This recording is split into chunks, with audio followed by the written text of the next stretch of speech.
Hello student, good morning. कल अपने गुरु अर्जुन देव के बारे में पढ़ा था और आज उसके आगे अपन गुरु हरगोविंद के बारे में अध्ययन करेंगे, जिसका कार्यकाल 1606 से 45 तक माना जाता है।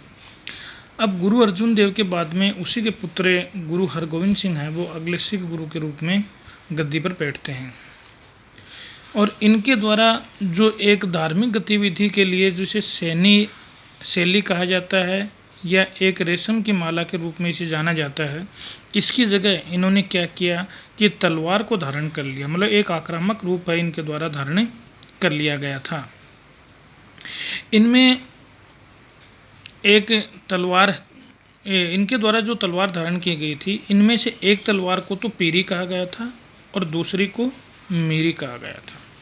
मतलब जो तलवार धारण करने की जो गतिविधि थी, उन शैली की जगह, शैली माला की जगह उन्होंने तलवार का धारण कर लिया था। और उसी तलवारों में से एक तलवार को पीरी कहा गया है और दूसरी तलवार को मीरी कहा गया है। जो तलवार धारण करना इनका एक राजनीतिक पदवी का एक प्रतीक माना गया है कि ये राजनीतिक गतिविधियों को भी प्राप्त करना चाहते हैं, यानी राजनीतिक गतिविधि में भी अपना महत्वपूर्ण हस्तक्षेप या योगदान देना चाहते हैं। इन्होंने भेंट स्वरूप, जो पहले धन के रूप में भेंट ली जाती थी, अब इनके द्वारा धन के साथ साथ में और अस्त्र और शस्त्र भी है वो भेंट में लेना शुरू कर दिया। यानी अब राजनीतिक गतिविधियों के लिए इन्हें अस्त्र और शस्त्र की आवश्यकता भी है, तो ये धन के साथ साथ में क्या है कि अस्त्र और शस्त्र है वो भी भेंट में लेना शुरू कर दिया।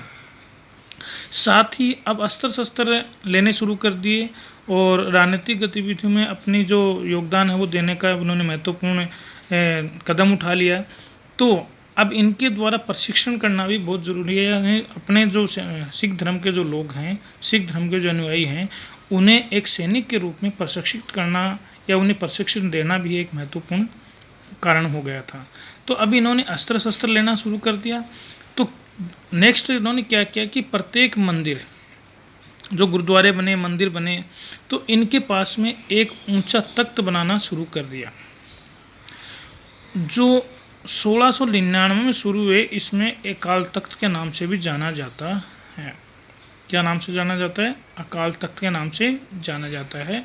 यहीं पर अस्त्र शस्त्र रखे जाते थे और सिख धर्म के जो अनुयायी थे उन्हें विशेष प्रकार की सैनिक गतिविधियों का प्रशिक्षण भी यहाँ से दिया जाता था। यानी पूर्ण रूप से अब सैनिक गतिविधियों में प्रत्येक सिख धर्म के अनुयायी को इसे प्रशिक्षण देना शुरू कर दिया। जहांगीर ने जब अर्जुन देव के ऊपर एक आर्थिक जुर्माना लगाया था और आर्थिक जुर्माना लगाया, तो उस आर्थिक जुर्माने को अर्जुन देव के बाद जो नेक्स्ट गुरु आना था, और नेक्स्ट गुरु आया हरगोविंद सिंह। अब हरगोविंद सिंह से और जहांगीर है वो आर्थिक जुर्माना है वो वसूल करना चाहता था कि जो तेरे पिता के ऊपर यानी अर्जुन देव के ऊपर आर्थिक जुर्माना लागू किया गया था, वो जुर्माने की भरपाई उनके द्वारा नहीं की गई, तो उस जुर्माने की भरपाई है वो हरगोविंद से करवाना चाहते हैं, यानी वसूलना चाहते थे। लेकिन हुआ क्या कि हरगोविंद ने इस जुर्माने की राशि को चुकाने से यानी अदा करने से इनकार कर दिया, और इनकार कर दिया गया तो जहांगीर है वो इनसे काफ़ी नाराज़ हुआ। नाराज़ होने के कारण इन्हें क्या कर लेता है, बंदी बना लेता है, और बंदी बना करके और इन्हें ग्वालियर का एक किला है उस किले के अंदर क्या कर देता है, बंद कर देता है। अब हरगोविंद के बाद में सिख जो धर्म है वो धीरे धीरे एक सैनिक रूप धारण कर लेता है। यानी हरगोविंद के द्वारा अस्त्र शस्त्र लेने शुरू कर दिए गए, प्रशिक्षण देने के लिए अकाल तख्त का निर्माण, मतलब प्रत्येक मंदिर के पास में अकाल तख्त बना दिया गया। तो इसके बाद में जो इसके सिख धर्म का या सिख पंथ तो जो था, इसने एक सैनिक रूप है वो धारण करना शुरू कर दिया, यानी सैनिक के रूप में उभर करके वो सामने आने लग गए। अब हरगोविंद के बाद में हरि राय जो सिख धर्म के गुरु बने, और बाद में तेग बहादुर है वो सिख धर्म के बने। लेकिन तेग बहादुर के द्वारा जब मुस्लिम धर्म स्वीकार करने के लिए इनके ऊपर दबाव डाला गया, जो नेक्स्ट आगामी एक मुगल शासक आया औरंगजेब, उस औरंगजेब के द्वारा इस तेग बहादुर के ऊपर मुस्लिम धर्म स्वीकार करने के लिए विशेष दबाव डाला गया। और जब इनके ऊपर अत्यधिक दबाव डाला और दबाव डालने के बाद भी इन्होंने सिख धर्म का स्वीकार करने से इनकार कर दिया, तो औरंगजेब के द्वारा रुष्ट होकर के और तेग बहादुर का क्या कर दिया, सिर है वो कटवा दिया गया था। कहा जाता है तेग बहादुर के बारे में कि तेग बहादुर ने शीश दिया पर सार नहीं दिया, मतलब सर कटवा लिया, अपनी जो बातें थी, अपने जो विचार थे, अपना जो धर्म था, उसकी जो गतिविधि है वो उसे मुगलों को नहीं दी। तो कहावत में आता है कि शीश दिया पर सार नहीं दिया।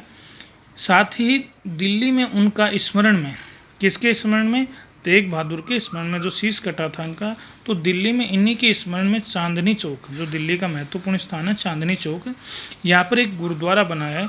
वो गुरुद्वारा शीशगंज के नाम से जाना जाता है, यानी प्रसिद्धि प्राप्त हुई है किसके नाम से, शीशगंज के नाम पर हुई थी। किसकी याद में, तेग बहादुर के याद में, यानी इसी के स्मरण में यहाँ पर चांदनी चौक में इस गुरुद्वारे का निर्माण करवाया गया था, जो शीशगंज के नाम से जाना जाता था।